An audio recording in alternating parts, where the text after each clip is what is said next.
आप देख रहे हैं यहाँ पर कि यहाँ पर नीचे में 3 संख्याओं का गुणा वाला दिया हुआ है। तो जब नीचे 3 संख्याओं का गुणा दिया हो तो आपको 2 कंडीशन चेक करना होगा। एक पहला कंडीशन ये कि पहले वाले टर्म का, देखिए ये जो पहला वाला टर्म है इसके पहले वाले को छोड़ करके 2 गुणे 3, तो अगला वाला टर्म 2 गुणे 3 से स्टार्ट होना चाहिए। अब यहाँ पर देखिए 3 गुणे 4 है, पहले को इसको छोड़ करके 3 गुणे 4, तो ये 3 गुणे 4 से स्टार्ट है।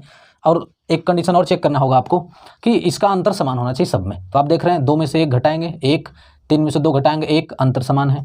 3 में से 2 घटाएंगे 1, 4 में से 3 घटाएंगे 1, अंतर समान है। 4 में से 3 घटाएंगे 1, 5 में से 4 घटाएंगे 1। यहाँ पर भी चेक कर लीजिए, n+1 में से n घटाएंगे तो 1 अंतर आ रहा है यहाँ पर भी।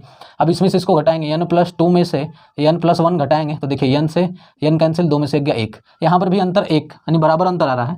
तब ऐसे कंडीशन में आपको बताया गया था, तब आप करेंगे डायरेक्ट 1 बटा में लास्ट माइनस फर्स्ट। अच्छा, लास्ट माइनस फर्स्ट का मतलब कोई सा भी टर्म आप ले लीजिए, कोई सा भी टर्म उसका लास्ट में से फर्स्ट को घटाना पड़ता है। मतलब जैसे इसका देखिए 3 में से 1 घटाइए, 3 में से 1 घटाने पर जो अंतर आएगा वही इसमें भी अंतर आना चाहिए। आपको ये कंडीशन भी देखना पड़ता है। 3 में से 1 गया 2, 4 में से 2 गया 2, 5 में से 3 गया 2। अब n+2 में से n घटाएंगे तो 2 बचेगा, यानी लास्ट माइनस फर्स्ट घटाएंगे तो सेम अंतर आएगा सब में। तो लास्ट माइनस फर्स्ट करेंगे यहाँ पर। तो लास्ट माइनस फर्स्ट का मतलब आप समझ चुके हैं कि कोई सा भी टर्म आप लास्ट और इसका फर्स्ट घटा दीजिए। 3 में से 1 गया 2, तो डायरेक्ट 1/2, फिर ब्रैकेट में 1 बटा में पहले टर्म का, ये पहला टर्म है आपका, पहले टर्म का पहले 2 संख्याओं का गुणा 1 गुणे 2 माइनस 1 बटा में लास्ट टर्म पर जाएंगे। अब लास्ट टर्म के लास्ट 2 संख्याओं का गुणा, यानी कि n+1 n+2।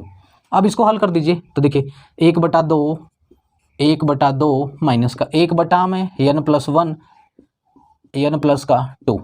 अब ऑप्शन में हम देख रहे हैं कि यहाँ पर n+1 n-2 या n+2 कहीं पर भी ऊपर नहीं है, कहीं पर भी ऊपर नहीं है। तो हम क्या करेंगे, इसका अंदर गुणा करते हैं, इसका एलसीएम लेने का कोई जरूरत नहीं है। जब इसका अंदर गुणा करेंगे तो 1/4 माइनस 1/2 ब्रैकेट में n+1 फिर n+2, ये आपका आंसर हो जाएगा। अब चेक कर लीजिए 1/4 माइनस आ रहा है, देखिए ये प्लस है तो इसको काट दीजिए, प्लस यहाँ पर इसको काट दीजिए, इन दो में से कोई होगा मैच कराइए। यहाँ पर देखिए माइनस 1/2 n+1 n+2, तो आपका ऑप्शन नंबर बी आपका करेक्ट, ऑप्शन नंबर ए आपका करेक्ट आंसर हो जाएगा।